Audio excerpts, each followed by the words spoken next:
Hola, it's Espanol. I love the Spanish language. But anyway, that's what we're going to talk about today. Today, we are going to talk about what do language translation buyers want? This is research that came off of industry research organization. So I'm going to go through that. And then I'm going to tell you some of the other things that I think that translation buyers should look for. I'm Wendy Pease of Rapport International.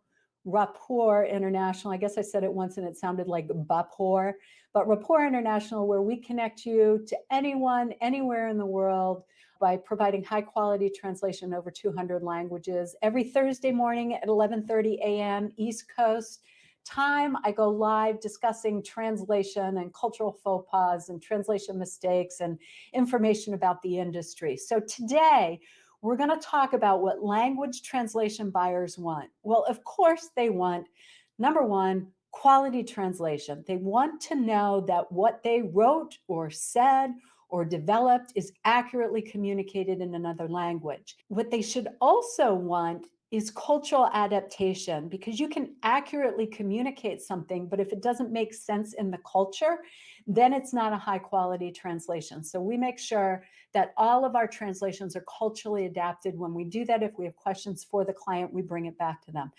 Number two, what language translation buyers want is reliability. If I give you something to get it done for me. To me, that seemed like such a basic thing. And a few years ago, when we were working with a marketing agency to help redo our website, and they were looking at our differentiators, they said, "You guys have 100% on-time delivery rate. That is a differentiator." I'm like, that's a basic in delivering a service. It has to be on time. Had no idea it was a differentiator, but that's what people want, reliability. To me, that makes a lot of sense. Number three, pricing is important. Okay, you don't want to pay too little and you don't want to pay too high. Paying too high means that you're just wasting your budget. Paying too little means you're probably getting what you pay for, which is not a quality translation. We did a student research project a couple years ago, and we found out that we're kind of priced in the middle, but we're comparable at the high end of the middle with providing high quality translation services. So make sure you're finding an agency that's going to stand by you. And I'll get into another reason as to why we're a little bit on the higher end when I say what you should be looking for too. Number four is professionalism, efficiency, and value add. Because if they don't know what they're doing, which oftentimes people who are procuring translation services don't, they want a level of professionalism that is going to help them and help them get better. Number five, availability and responsiveness. You want people to get back to you fast when you ask for a quote or you have a question or you need an edit or whatever the reason is. You want somebody to get back. I'm so proud of our team at Rapport International and both our translation, which is written interpretation side. They are fantastic. They provide quotes usually same day, but we have a 24-hour requirement on returning quotes, and they deliver, like I said, 100% on-time delivery rate. So availability and responsiveness is something you definitely want when you're looking for a translation company.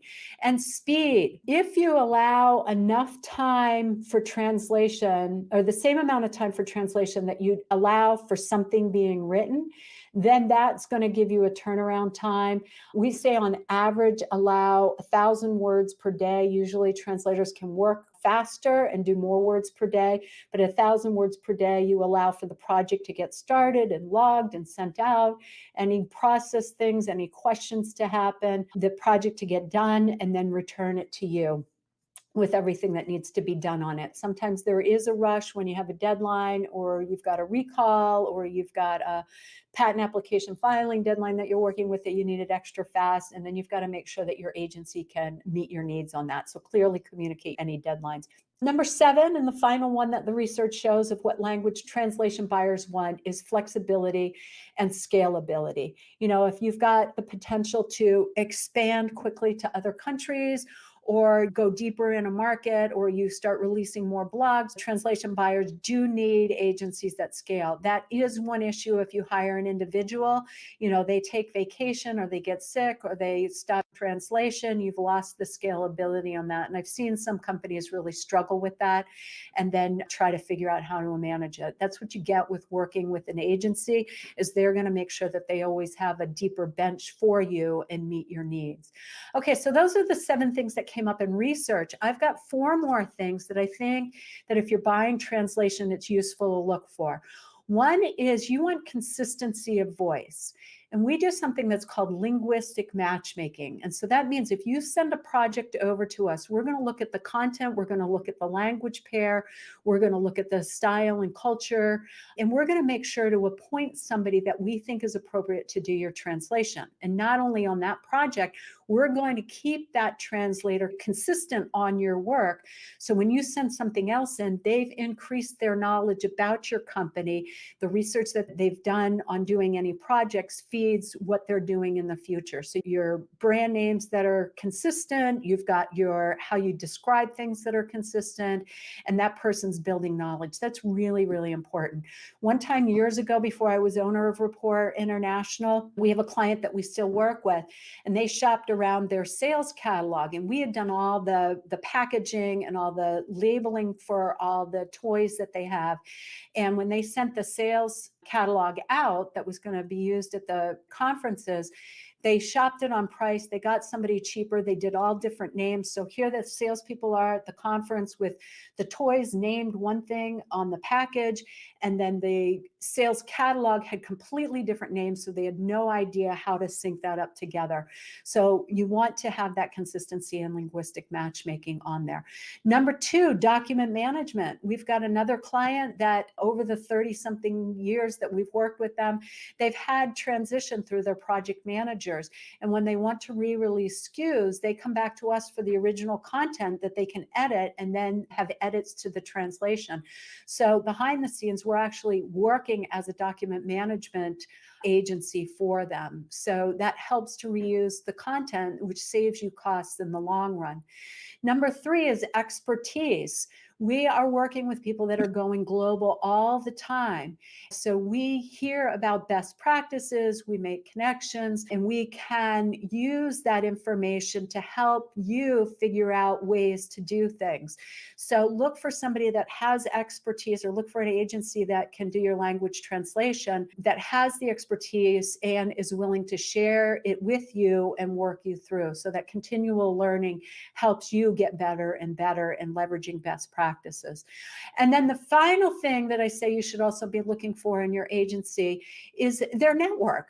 I mean, I am connected to people that help with payments and logistics, and know other people in other countries, and know marketing agencies. So we have a huge network that we're always willing to share. We've turned lots of people on to grants that you can get from the government here in the United States to help you export.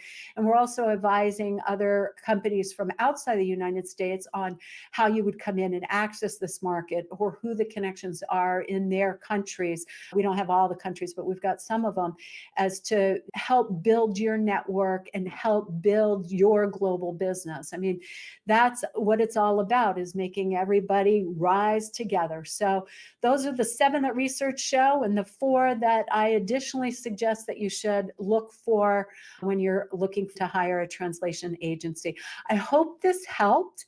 If you want to hear more from our clients or people who are doing global business, you can certainly go over to listen to the podcast that I host. It's called The Global Marketing Show. If you just search Global Marketing Show online, you can access it through our website, or you can go to any of your podcast listening platforms. So I hope this helps. Certainly share it with anybody that is in the process of buying translation, or send people over to listen to people who are actually doing it, because they give some great advice. Gracias and hasta luego. I hope you enjoyed this. Oh, bring your questions to me. Thanks for watching. If you enjoyed this video, please like it and share it, or you can keep watching. And don't miss out on new posts by subscribing to our channel. And if you want to talk to Rapport International about all your translation and interpretation needs, or about growing your business into new markets, use the link below for a free 30-minute consultation.